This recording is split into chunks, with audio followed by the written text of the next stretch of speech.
David Crosbie joins us now from our Canberra studio. David, a very good morning to you. The council was established about 18 months ago, but what exactly is its role? Well, its role is really to promote and encourage not-for-profits to become part of the policy discussions and to enhance their role in the community.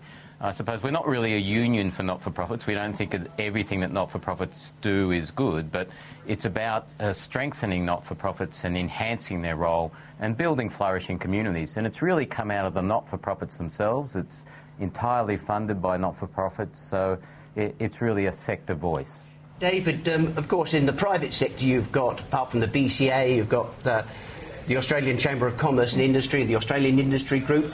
I mean, is your dream that this council can become an equivalent advocacy organisation? Yeah, I'd hope that it grows bigger and becomes more effective, but I'd also hope, Peter, that there's other groups growing as well. I think you've got to be careful here. Sometimes in the not-for-profit sector, people can be very kind of territorial. You know, we represent this, or we're the voice for this. We'd like to see lots of voices in the not-for-profit sector. This is one, and I think its appeal is that it's driven by not-for-profits themselves. I mean, My board is the CEOs of groups like World Vision, the RSPCA, Music Aviva, Surf Lifesaving. It's those kinds of groups that are all actually putting their own money on the table to support an advocacy and representational group. It's a great representational group, David. So let me get to some of the nitty-gritty that Brooke and I have been talking about for a few months now. Let's just go, first of all, to the Charities and NFP Commission. There's been a bit of delay. It's being established. Do you see this, from the council's point of view, as unequivocally a good thing? Well, nothing's ever unequivocally a good thing, Peter, as we all know. But look, it's a good thing, and I sometimes think we're heaping far too big an expectation on it, is probably the biggest concern. It's going to take some time for the ACNC to find its feet and to become a really important part of the sector.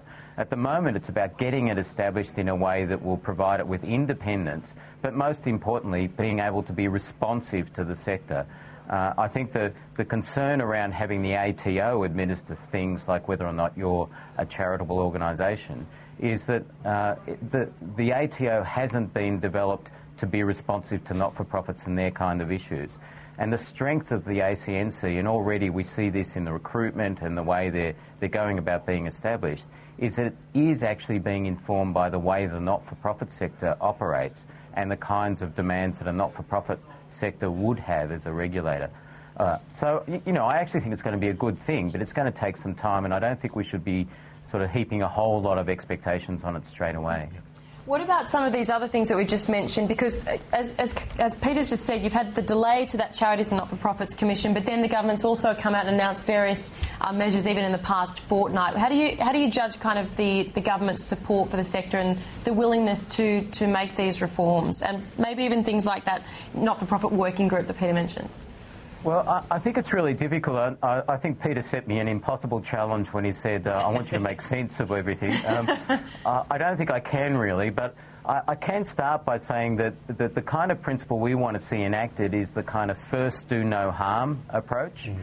And at times when they've stepped forward into certain areas like tightening up tax concessions, some of the unintended consequences of the kinds of exposure drafts and proposed legislations we've seen would be to harm parts of the sector. And so we've seen the government sort of thinking that they could step in, and Treasury and others providing exposure drafts, and then seeing, oh, but if that happens, the consequences would be actually bad for this part of the not-for-profit sector, and rewriting it, and in some cases postponing it. I think the really good thing that's happened in the last couple of weeks is the new in Australia exposure draft has come out, which is legislation about ensuring that organisations that get tax concessions in Australia principally operate in Australia.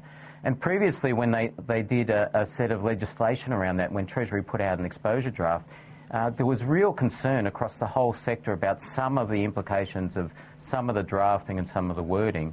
Treasury have actually listened to the not-for-profit sector and redrafted the in Australia legislation, and the new exposure draft is so much better. Yeah. So, David, I have to say, I'm sorry to interrupt you, but I think they've responded in part because of the valuable role of the Council in responding to those submissions and drafts, because you have, I think, been able to identify the unintended consequences, and it's a great role. Thank you so much for joining us today. Thanks, Peter. Thanks, Brooke.